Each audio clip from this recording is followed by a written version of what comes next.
Okay, we're still in Bundle 7, Ecology, and this week we're talking about biodiversity and including reproduction.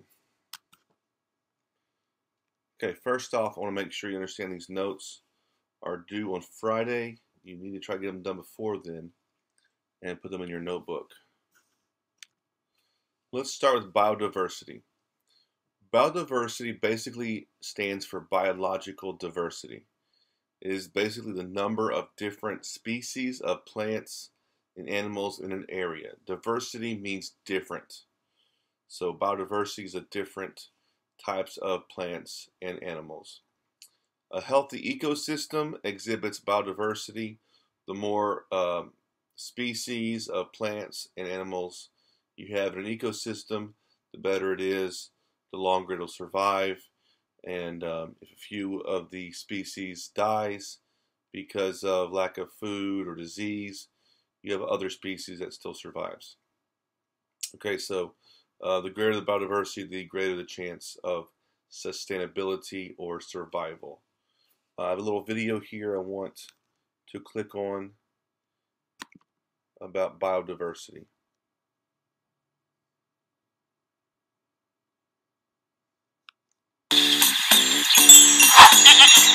Biodiversity. Biodiversity is the variety of animals and plants found on this planet, including the geographic locations they are found in. The diversity of species is not evenly distributed throughout the planet because life depends on many factors, including geography. For example, tropical regions support more life than polar regions. Plants, animals, and climate work together to maintain the balance of nature. They act as nuts, bolts, and oil of a perfectly tuned machine. The pyramid of nature's balance.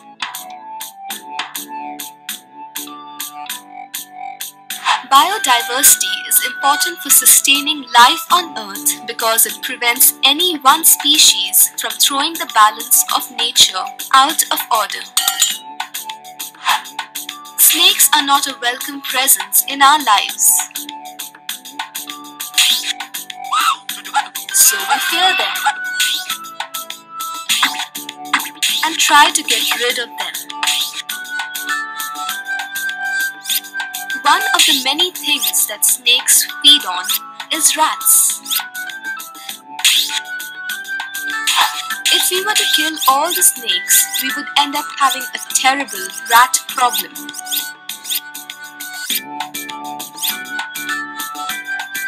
Biodiversity means maintaining the balance of nature so that no one thing can become too powerful and therefore bad for everyone else.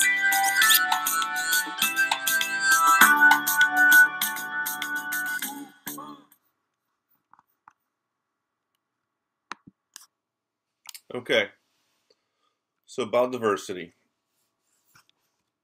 Okay, habitat. I think most of y'all know this. Habitat is basically the home for organisms. It's the place where animals live in their natural state and grow. Okay, reproduction. Reproduction is the biological process of new organisms or offspring being born. Living things must reproduce or their species will become extinct. There's two types of reproduction. There's asexual reproduction and sexual.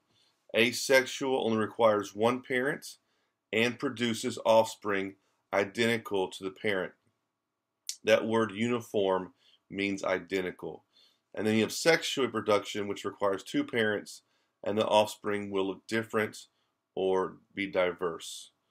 In the picture here, you have an example of asexual reproduction. You have a plant with a runner, and over there you have a bud, or which is called budding, where you have one parent kind of reproducing by itself, and that's asexual reproduction. Okay, adaptation. Adaptation is when an organism changes over time in order to increase its chance for survival. Um, an example here of adaptation is the monarch butterfly and the viceroy butterfly.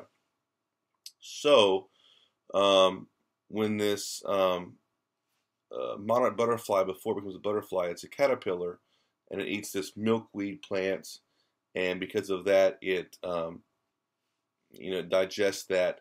And when birds would eat the monarch butterfly, they would notice it would taste real bad. So what happened is the birds learned to not eat the monarch butterfly because of the taste. Well, if you'll notice here, the viceroy butterfly looks very similar to a monarch, and you can probably see a difference in this picture. But if you're a bird and you're flying around and you're looking down, you may not be able to notice the difference. So the birds knew the monarch butterfly tasted bad, and they wouldn't eat it. Well, they saw a viceroy butterfly and thought it was the same butterfly, and so they wouldn't eat it also. They would look for different sources for food. So the viceroy adapted to look more like the monarch butterfly. Okay, another example here, you have the eastern coral snake, which is venomous, and the scarlet king snake, which is non-venomous. Now, if you look very closely, they look very similar, except that they are not. You have the eastern coral snake with the black touching yellow, and then the red touching yellow. But look at the other snake. You have the red does not touch the yellow. So another example, you have maybe hawks or eagles that know that the coral snake is venomous and they will not go near it. But the king snake looks just like the coral snake, and they think it may be the coral snake, and they're worried about getting bit and dying. They're going to leave it alone. So there's an example of adaptation. Okay, another example of adaptation is hibernation, which you may know is a physiological behavior used to survive long periods of cold temperature. And we know a lot of bears hibernate in the wintertime.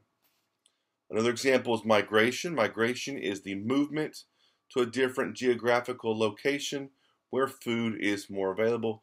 Usually birds fly south for the winter. They move to a warmer climate when winter gets here. Okay, natural selection. Natural selection, is very similar to adaptation. It's a natural process, so nature takes over, and you have these favorable or positive or good traits that become more common, whereas the less favorable or the bad traits become less common. So the good traits are more common, the bad traits are less common. And the example that we always hear about is these finches that Darwin had, and how over time their beaks adapted to eat the kind of food they need to eat. So you have some of the beaks that were sharper and longer and bigger for eating meat, and then you have some that are smaller for eating like leaves and insects and seeds. So that's natural selection found in nature. Selective breeding is similar, except selective breeding is artificial or man-made. So it's a form of artificial selection whereby deliberate breeding results in a desired trait in plants or animals. A good example of this would be, over time you had dogs that were bred to make different breeds of dogs, like German Shepherds, Australian Shepherds, Alaskan Shepherds, different types of poodles and other dogs that we see. So if I go back to natural selection is nature, and selective breeding is artificial or man-made. Okay, this concludes our notes. I just want to remind you that when you're taking notes, to do a good job, make sure you kind of skip a line between important vocabulary words. Make sure your words are either highlighted or in bold or underlined. Make sure your pictures are in color, and don't forget to do your questions, 4 questions, and your summary. Your summary should be 4 or 5 sentences.